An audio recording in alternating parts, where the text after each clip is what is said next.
In the 1970s, Soviet engineers were given an almost impossible mission: build a submarine capable of operating a full kilometer beneath the ocean's surface.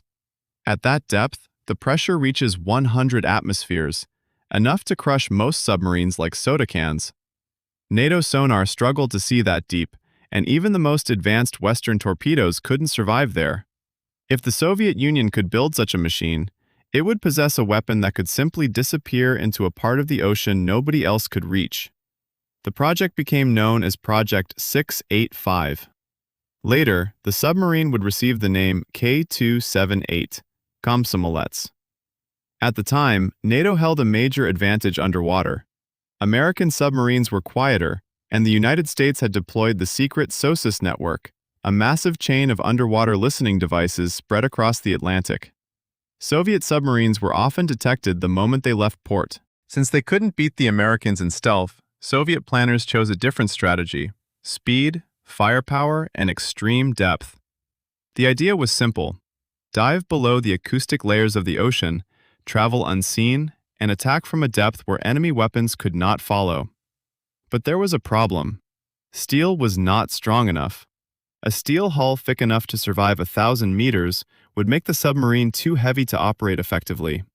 Engineers needed something lighter, stronger, and capable of surviving unimaginable pressure. They chose titanium. Titanium offered incredible strength while weighing less than steel. It also carried another advantage: it was almost invisible to magnetic detection equipment used by NATO patrol aircraft. To Western sensors, the submarine would be a ghost. The downside was that titanium was incredibly difficult to work with. When heated, it absorbs gases from the atmosphere and becomes brittle. A tiny flaw in a weld could mean catastrophic hull failure at extreme depth. To solve this, Soviet shipyards created enormous sealed chambers filled with argon gas, allowing workers to weld titanium in a controlled environment. Every weld was inspected repeatedly using X-rays and ultrasound. If even a microscopic defect appeared, the entire section had to be rebuilt. The effort was staggering. Western intelligence watched enormous amounts of titanium flow into Soviet shipyards and struggled to understand why Moscow would spend so much money on a single submarine. But the Soviets had a vision. Komsomolets used a double hull design. The outer hull provided shape and housed ballast tanks. Inside sat a reinforced titanium pressure hull, the true heart of the submarine.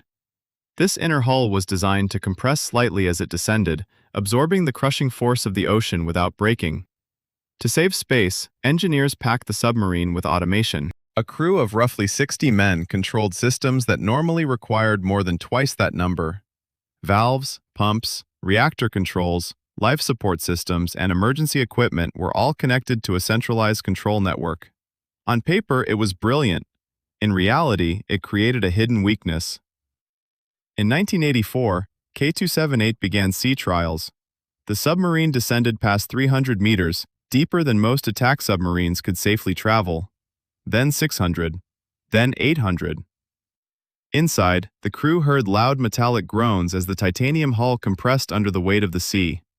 Every weld, every seal, every valve was being tested. Finally, the depth gauge reached an astonishing figure: 1,027 meters. The submarine was fully operational. The Soviets had achieved something extraordinary. Komsomolets could enter a tactical sanctuary beyond the reach of NATO submarines and torpedoes. If war erupted, it could attack from depths where retaliation was nearly impossible. The submarine soon entered active service. Armed with torpedoes, cruise missiles, and even nuclear-capable weapons, it patrolled the Norwegian Sea. When NATO forces appeared nearby, commanders often responded with a simple order: dive. American submarines physically could not follow. Even the famous Mark 48 torpedo would likely fail long before reaching the depths where Komsomolets operated. For a brief moment, it seemed the Soviets had built the ultimate underwater weapon. But the very systems that made the submarine revolutionary also made it fragile. Its reduced crew depended heavily on automation. Vital safety systems relied on electrical connections running throughout the vessel. If those connections failed during an emergency, the crew would lose control of much of the submarine. That vulnerability remained hidden until April 7, 1989.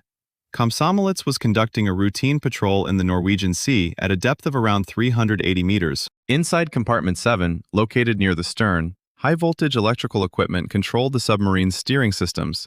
The compartment was unmanned during normal operations and monitored by automated sensors. At approximately 11:03 a.m., something went wrong. Investigators believe an electrical fault created an arc inside a power panel. Under normal circumstances, it might have caused minor damage. But this panel sat near a high-pressure airline. The electrical arc ruptured the line. Suddenly, oxygen-rich compressed air blasted directly into the sparks. The result was devastating. Instead of a normal fire, the compartment became a giant blowtorch. Temperatures soared beyond 1,000 degrees Celsius within seconds. The crew immediately initiated emergency procedures. Automated systems attempted to isolate the compartment and flood it with fire-suppressing gas. But the fire was being fed by the ruptured airline itself. The suppression system could not stop it. Worse, the intense heat began destroying the submarine's electrical network. Control panels started failing. Telemetry vanished. Critical systems went dark. The crew was now fighting a rapidly spreading disaster while effectively blind. Toxic smoke poured through ventilation paths and cable passages, spreading into neighboring compartments. Sailors attempting damage control were overwhelmed before they could contain the fire. Then the situation became even worse. The electrical chaos triggered an automatic emergency shutdown of the nuclear reactor. The reactor safely stopped, preventing a meltdown, but it also eliminated propulsion. The massive submarine lost power and began sinking. Without forward movement, the hydroplanes became ineffective. Komsomolets started sliding deeper into the ocean, toward crush depth.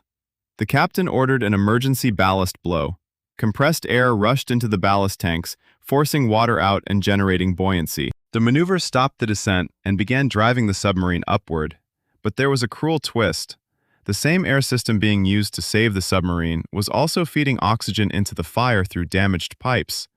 The vessel was ascending, the fire was growing, and deep inside the hull, critical seals were being destroyed by the extreme heat.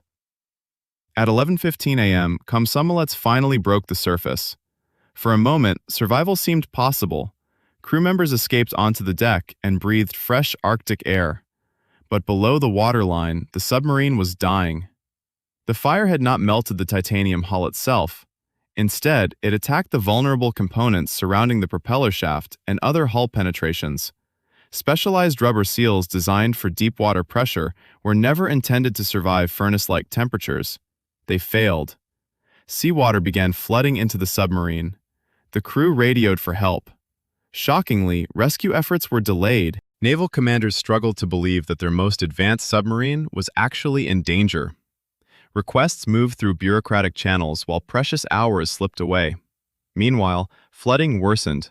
Water filled the rear compartments. The stern grew heavier. By late afternoon, the submarine reached a fatal tipping point. The bow rose sharply into the air while the stern sank. Crew members were thrown into the freezing Norwegian Sea. Many lacked proper survival equipment. Rescue forces were still too far away.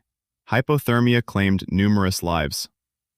In a final attempt to survive, Captain Yevgeny Vanin and several officers entered the emergency escape capsule located in the sail. The capsule detached, but mechanical failures and violent pressure changes turned the escape into another tragedy. At 5:08 p.m., Komsomolets disappeared beneath the waves. The submarine sank to a depth of approximately 1,680 meters. And there, the final irony emerged. The titanium hull that had made Komsomolets nearly untouchable also made recovery nearly impossible.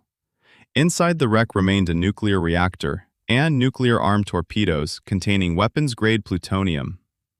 Because the submarine flooded before reaching the seabed, pressure equalized inside and outside the hull. Instead of imploding, the titanium structure remained largely intact, sealing its radioactive contents within a giant underwater vault. For Russia, the wreck became a long-term environmental problem. The titanium hull resisted corrosion, but many surrounding components were made from steel and other metals. Over time, galvanic corrosion began attacking torpedo tubes and structural elements. Deep-sea expeditions discovered evidence of radioactive leakage from parts of the wreck. Engineers attempted to slow the process by covering vulnerable sections with specialized polymer sealants. The measures helped, but they did not solve the problem. The wreck remains on the Arctic seabed today. Scientists continue monitoring it, knowing that corrosion never stops. Komsomolets was one of the most ambitious submarines ever built. Its engineers achieved exactly what they set out to do: create a vessel that could operate beyond the reach of its enemies. They succeeded. Yet, the same design choices that made it revolutionary, extreme depth, complex automation, and unprecedented engineering, also created the conditions for its destruction. In the end, Komsomolets defeated every external threat. The only thing capable of killing it was itself. And nearly 4 decades later, its titanium hull still rests in darkness, nearly 2 kilometers below the sea, a monument to both the brilliance and the limits of Cold War engineering.